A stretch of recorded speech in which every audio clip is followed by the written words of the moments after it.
So you may go to your doctor and get a diagnosis of disease, some label that is all encompassing. So in conventional medicine, we are trained to, you get this disease and you get this medication or some magic bullet. Unfortunately, we are finding that disease is the perfect storm of many imbalances.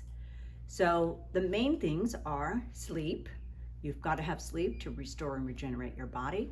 Hormones, there's hormones are all over your body. They're the natural drugs to your body. Then infections like viruses, fungi, and parasites. And then there is nutrition, which is probably the number one thing. So what you eat is the information that is telling your cell what to do. And then there's nutritional deficiencies that need to be discovered. Even if you think you eat really well, you've got to fix your nutritional deficiencies. And then there's toxins. There's toxins in the pollution, the air, the water, the food that we eat, and the things we put on our skin. But one of the biggest toxins we have is an emotional, psychological imbalance.